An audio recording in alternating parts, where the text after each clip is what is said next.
Hello friends, ഇന്ന് നമുക്ക് 3 face D ബിയുടെ സെലക്ടർ നമുക്കൊന്ന് പരിചയപ്പെടാം. അതായത് 3 ഫേസ് ഡി ബി നമ്മൾ വെക്കുന്ന സമയത്ത് ഇതിൻ്റെ അകത്ത് വരുന്ന മോഡ്യൂളാണ്. ഇത് നമ്മൾ വി ഗാർഡ് എന്ന് പറയുന്ന കമ്പനിയുടെ ഡി ബി ആണ് 3 ഫേസ് ഡി ബി വരുന്നത്. ഡി ബിയുടെ റേറ്റ് വരുന്നത് ഏകദേശം 12 സംതിങ് ആണ് MRP കൊടുത്തിരിക്കുന്നത്. നമുക്ക് എങ്ങനെ വന്നാലും ഒരു 10,000 രൂപ അതെങ്ങനെ കൊടുത്താലും നമുക്ക് ഈ റേറ്റിന് നമുക്കിത് ഡി ബി വാങ്ങിക്കാൻ പറ്റും. അതുപോലെ തന്നെ ഇത് സെലക്ടർ എന്ന് പറയുന്ന മോഡ്യൂളാണ് വരുന്നത്. 3 ഫേസിന് 3 സെലക്ടറുകളാണ് വരുന്നത്. അത് നമ്മൾ കൊടുത്തിരിക്കുന്നത് കമ്പനി തന്നെ കൊടുത്തിരിക്കുന്നത് L&Tയുടെ ഹൈ ക്വാളിറ്റി സെലക്ടറുകളാണ് കൊടുത്തിരിക്കുന്നത്. അതായത് ലൈഫ് ലോങ് കിട്ടുന്ന രീതിയിൽ തന്നെയുള്ള ഹൈ ടൈപ്പ് സ്വിച്ച് തന്നെയാണ് ഈ കൊടുത്തിരിക്കുന്നത്. പിന്നെ വരുന്നതെന്ന് വെച്ചിട്ടുണ്ടെങ്കിൽ ഓരോ സെലക്ടറും നമ്മൾ ഉദ്ദേശിക്കുന്നത് ഓരോ ഫേസിന് വേണ്ടിയിട്ടാണ്.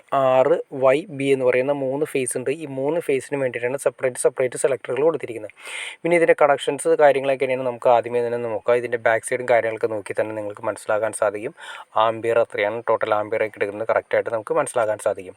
ഇതാണ് ഇതിൻ്റെ ബാക്ക് സൈഡ് വരുന്നത്. വളരെ നീറ്റായിട്ട് തന്നെയാണ് കമ്പനി ചെയ്തിരിക്കുന്നത്. വി ഗാർഡ് എന്ന് പറയുന്ന കമ്പനി വളരെ നീറ്റായിട്ട് തന്നെ സെലക്ടർ കൊടുത്തിട്ടുണ്ട്. ഒരു ഫേസ്, അതായത് 3 ഫേസ് വന്നതിന് ശേഷം ഈ 3 ഫേസ് വരുന്നത് ഇന്നുണ്ട് ഔട്ടുണ്ട്. ആദ്യമേ തന്നെ ഇതിൻ്റെ ആംബിയർ കാര്യങ്ങളൊക്കെ നമുക്കൊന്ന് ചെക്ക് ചെയ്ത് നോക്കാം. ടോട്ടൽ ആംബിയർ വരുന്നത് 63 ആംസ് വരെ നമുക്ക് മാക്സിമം സപ്പോർട്ട് ചെയ്യുന്ന രീതിയിൽ തന്നെയാണ് കൊടുത്തിരിക്കുന്നത്. 415 വോൾട്ട് 3 ഫേസിൻ്റെ വോൾട്ടേജാണ് കൊടുത്തിരിക്കുന്നത്. ഈ സെലക്ടറിൻ്റെ പ്രത്യേകത നിങ്ങൾ നോക്കി അറിയാൻ പറ്റും. എല്ലാ ഫേസും 3 ഫേസ് ഇതിൻ്റെ അകത്തേക്ക് കയറുന്നുണ്ട്. അത് മാത്രമേ നമുക്ക് സെലക്ട് ചെയ്തെടുക്കാൻ പറ്റുള്ളൂ. എന്നാൽ വളരെ ചെറിയ സെലക്ടറുകളാണ് വരുന്നത്.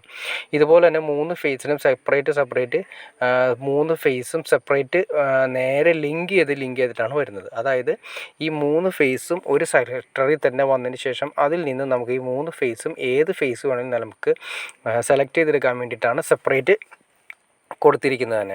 അതിനുപോലെ ഇന്നും ഉണ്ട് ഔട്ടും ഉണ്ട്. അതായത് ഇന്ന് എന്ന് ഉദ്ദേശിക്കുന്നത് RCCBയുടെ ഔട്ടാണ് വരുന്നത്. ആദ്യം ഐസൊലേറ്ററിലേക്ക് വരുന്നു, KCBയിൽ നിന്ന് വരുന്നു മീറ്റർ ബോക്സ് വഴി, അതിനുശേഷം RCCBയിലേക്ക് വരുന്നു. RCCBയിൽ നിന്ന് നേരെ പോകുന്നത് ഈ സെലക്ടറിലേക്കാണ് പോകുന്നത്. 3 ഫേസ് പോകുന്നത് അത് കറക്റ്റായിട്ട് കണ്ടോ. RYB എന്ന് പറയുന്ന വയർ നിങ്ങൾക്ക് കാണാൻ സാധിക്കും.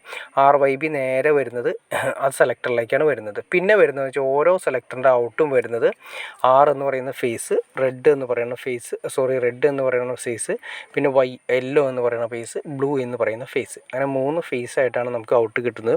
അതുപോലെ തന്നെ ഇനി വരുന്നതെന്ന് വെച്ചിട്ടുണ്ടെങ്കിൽ അതിൻ്റെ ചെറിയ ഈ ഇൻഡിക്കേറ്ററുകളെല്ലാം തന്നെ നമുക്ക് കറണ്ട് കാര്യങ്ങളൊക്കെ ഓൺ ആക്കിയിട്ടുണ്ടെങ്കിൽ കറണ്ട് ഉണ്ടോ, ആ ഫേസ് ഇപ്പോൾ ഓൾറെഡി ഉണ്ടോ എന്ന് കറക്റ്റായിട്ട് മനസ്സിലാക്കാൻ വേണ്ടിയിട്ടാണ്. അതായത് നമ്മൾ സെലക്ട് ഇട്ടിരിക്കുന്ന ആ ഫേസ് ഉണ്ടെങ്കിൽ മാത്രമേ നമുക്ക് കറണ്ട് കിട്ടുള്ളൂ. അപ്പോൾ അത് ഉണ്ടോ എന്ന് അറിയാൻ വേണ്ടിയിട്ടാണ് ഇൻഡിക്കേറ്റർ കൊടുത്തിരിക്കുന്നത്. അപ്പോൾ നമുക്ക് ഇല്ലെങ്കിൽ നമുക്കത് സെലക്ട് ചെയ്ത് മാറ്റിയിടാൻ പറ്റും. ഇതാണ് ഇന്ന് വരുന്നത്, പിന്നെ ഔട്ട് വരുന്നത് കാര്യങ്ങൾ. ഇനി ഇതിൻ്റെ വർക്കിംഗ് കാര്യങ്ങളൊക്കെ നിങ്ങൾക്ക് അറിയണമെന്ന് താല്പര്യമുണ്ടെങ്കിൽ തീർച്ചയായിട്ടും കമൻറ്റ് ചെയ്തിട്ടുണ്ടെങ്കിൽ നമുക്കിത് എങ്ങനെ ഒരു ഫേസ് കട്ടായി കഴിഞ്ഞാൽ അടുത്ത ഫേസിലേക്ക് നമുക്ക് സെലക്ട് ചെയ്തിടാമെന്നുള്ള ഡീറ്റെയിൽ ആയിട്ട് നമുക്ക് ചെയ്യാൻ സാധിക്കുന്നതായിരിക്കും. ഓക്കെ ഫ്രണ്ട്സ്, നിങ്ങൾക്ക് ഈ വീഡിയോ ഉപകാരപ്പെട്ടെന്ന് ഞാൻ വിചാരിക്കുന്നു. ഇനി എന്തെങ്കിലും ഡൗട്ട്സോ കാര്യങ്ങളോ ഉണ്ടെങ്കിൽ തീർച്ചയായിട്ടും കമൻറ്റ് ചെയ്യാനും മടിക്കരുത്, ഷെയർ ചെയ്യാനും മടിക്കരുത്, സബ്സ്ക്രൈബ് ചെയ്യാനും മടിക്കരുത്. ഓക്കെ ഫ്രണ്ട്സ്, അടുത്ത വീഡിയോയിൽ കാണുന്നവരെ ഓക്കെ.